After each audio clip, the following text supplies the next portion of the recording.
आनसलिकनि जि जोंनि रंजालिनिफोराव थानाय बर' medium M E school बिनि गाहाय फोरोंगिरि मुस्रि बिनन्द बड'सा बिथाङाबो जोंनि गेजेराव दिनै नुजाफैनो हादों। बिथांखौबो दसे सम गसंनानै गावनि सिनायथिखौ होनो थाखाय गुरै खावलायबाय, लोगोसे गांसे आर'नाइजों बावनो थाखाय खावलायनाय जाबाय।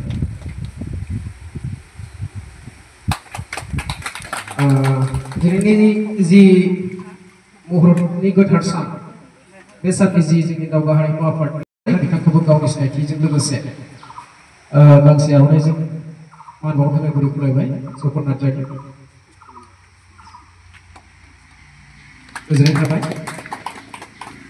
जोङो सिनायथि हाबाफारि जिबायदि जोङो मान बावनांगौमोन बेखिनि हायाखैब्लाबो दा जों खालि जोंनि आर्टिस्टफोरखौल' जों सिनायथि होलांसिगोन। बिथांमोना थाब थाब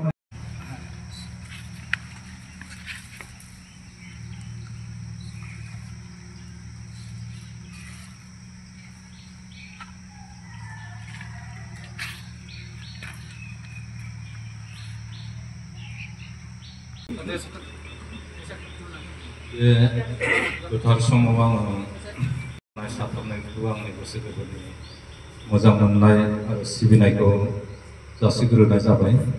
बे हाबाफारियाव बाहागो लानो हानाय नोंथांमोनजों हांख्रायजानाय पामजान गामि पन्सायतनि आगोलनि आफादगिरि, दानि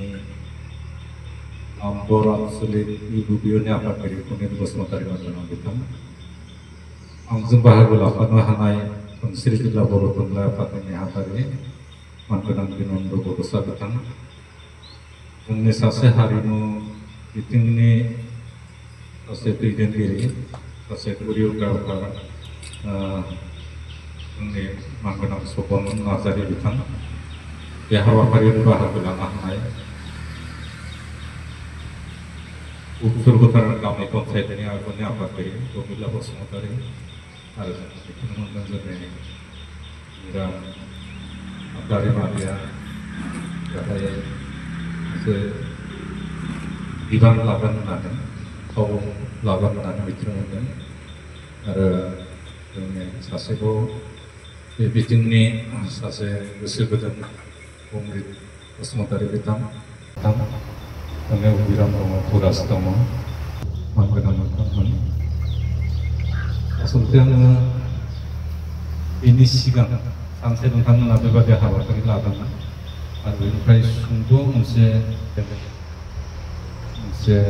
सावथुन बा सर्ट मुभि आं लानानै नोंथांमोना खालामनायखौ आं मबाइल